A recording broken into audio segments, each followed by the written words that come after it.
Oh. I was like, hello. Car accidents. The worst thing of my life, like, there are no words. There's no words. Let's email. Welcome to an open book. Hey.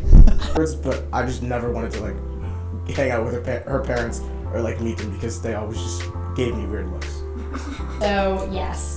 So I guess let me think. Let me think of all the dates. So, so me and my friend Peter, you guys know Peter? I was there when she hit that pedestrian, by the way. Yeah, just FYI. We were going to Charleston for the day. It was like fall break and we were about to go to Charleston. I was the one driving. So we both live at the hub and we ended up leaving like an hour later than we probably should have. And so since it was Saturday, the Main Street Market, like the Soda City Market was going on. And then parallel to that, like on like Sumter Street, there was like a huge parade going on. I don't really know what it was. So I start turning left and I'm going like really slow. And there's just people everywhere. And like me and Peter are like both looking like kind of that way, but like I'm like turning this way. And literally out of nowhere, a person just like, a pedestrian just like, hits the car. I swear she like literally. You're the person? I like was going to like a basketball game. I guess it was like kind of a while after I transferred, but it was my first year at that school. And so like me and like two of my friends, we went to the basketball game and then we were gonna go, I don't even know what we were gonna do, but we were leaving the basketball game. And it was dark outside. Maryland, there's just like a ton of deer. Like it doesn't matter what street you're driving on, they're everywhere. They're everywhere. And so I like was driving to wherever we were going, walking down driving down the street. I kid you not, all of a sudden my friend in the shotgun just goes like, oh my God. And I just all of a sudden out of nowhere, just in my headlights, see a deer like prancing across the like street. And I like slapped the deer like with my headlight. So like the side, like the deer's head was smashed into my left headlight and then it like smacked against the side of my car. It was like insane.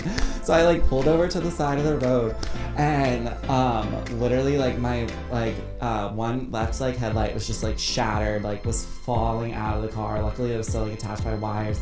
There was like a slight dent into like the right side. But so like my friends get out, run over to the deer. Meanwhile I'm like staring at my headlight like, oh my God, like my parents are gonna kill me. And like I'm like emotionally distraught, but everyone's going to help this deer. So many people stopped to help this deer and like it just eventually got up and like bounced away. And like it was bleeding. I hope you're okay. Sorry, I stopped you with my headlight. I've been in one car accident. It was my senior year of high school. I was driving, because I did band, so I was driving to another high school to go do band. And this was the first time that I like had my dad's car. It was like a minivan, but I still thought it was pretty cool. So I was driving the minivan and it was like 5 o'clock traffic and I was on my phone and my dad was like, whatever you do, like don't text me while you're driving. And I was like, I'm not gonna do that. That'd be like stupid. I was like, I'm not an idiot. And like right when I said that, like I had to like hit the brake really hard. And instead of hitting the brake, I hit the gas and I rammed right into somebody. And they got out and they just looked at me because I was just like, what am I supposed to do? So I was like, and I was like, yo, like, what am I supposed to do? So we got out and they were like, well, our car's okay, like, is yours? And I was like, it's gonna be fine. And I looked at it and there was this huge ass dent and I went, because I didn't know my dad was gonna kill me. So I drove home and he was like, did you see this huge dent in the front of my car? And I was like, that had to be you, man. Because I was like, I drive responsibly like all the time. I was like, that's stupid that you would accuse me of it. And I was like, it's not me. And I think it was like just last month he asked about it and I was like, yeah, it was me. So that day I had to get out like early. I couldn't wait for the cars to move because I had to go to work like 30 minutes after school ended. So I like was backing out, and at the same time that I was backing out, the guy behind me was backing out too. And I saw him moving and I thought he stopped because he saw me moving because I was going faster, but he didn't. And we like touched butts. We crashed into each other. And he was probably the most dramatic person I have ever met in my entire life. He got out of his car and was basically like in tears. And he was like, "You f***ed up my bumper." He was like crying. And I was like, you don't even see where our cars touch. Like, my car has a dent, your car's fine. All right, so the first car accident I ever got in, it was junior year of high school, the day of my last midterm exam. So I was like ready to be done, like tired. And I seriously hit a car parked in the left lane of the highway. Like, how stupid do you have to be to park in the left lane of the highway? Beginning of senior year, I went out with this girl who had asked me out. We were supposed to go see Split, I think, right? So she had texted me and she was like, "Yeah, I'm gonna need you to come pick me up." So I was like, "Yeah, of course." And without thinking, I was like, I should like show up like not on time, but like I should show up late. So I decided to sit in my car and like play on my phone. And by the time I realized that I was late, I was like 30 minutes late. And I was like, dang, not off to a good start. So I got to her house and I walked in and she was like, "Did you buy the movie tickets yet?" And I was like, "Yeah." And then she told me that her parents had bought them, and I was like, it's kind of weird. Like, I thought we were adults, and I was like, you did ask me out, but I bought the tickets. So we got there. The first thing that I knew was gonna be off was we got there and our ex-boyfriend was like at the movie theater too. So I was like, not off to a good start because we used to be friends. So we got in there and we're sitting there, and halfway through, like, she was just on her phone, and I was like, all right, cool. Like, I was like, we're just not gonna talk. And then halfway through, she asked me what my phone number was, and I went, "You have my phone number." So that was weird. She sent her phone number to her mom, and her mom sent me this long ass paragraph, and it was like, "Don't hurt my daughter." And I was like, we've been out for like 2 hours already. So like, I was kind of weird that you decided like now that you were gonna send me a paragraph. Our most embarrassing dates is when it didn't happen. So there's this girl I was talking to, Sierra.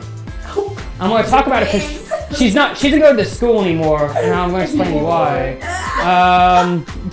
So I really like Sierra, and we have been like hitting it off, and we've been talking, but like she was very flaky, and so I called her one time like, "Hey, so The Last Jedi's coming up, do you want to go see a movie?" And she's like, "Yeah, sure." And so like on the day of The Last Jedi, I'm trying to call her because I need to go pick her up. Like, hey, I'm leaving a message. Do you want me to come by? Like, it's like 6, 7, and we're getting close. And finally, I call her, and she picks up, and I'm like, "Hey, the premiere is in like 30 minutes." And she's like, "Oh, I'm sorry, I can't do the date because I have to pack up because I'm moving to New York."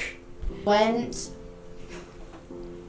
like, I forget what we did, but we were out for a little bit, and then we just like came back, and we're at my house. And we literally sat like together, like just like there for an hour in silence before he like decided he was gonna leave. And I was just like, okay, bye. The few times I was left unsupervised in my dorm, I decided to clean. I don't clean anymore because of this traumatic experience, but we had a pack of, not a pack, like a little, what do you call that? A tub, a tube, a tub.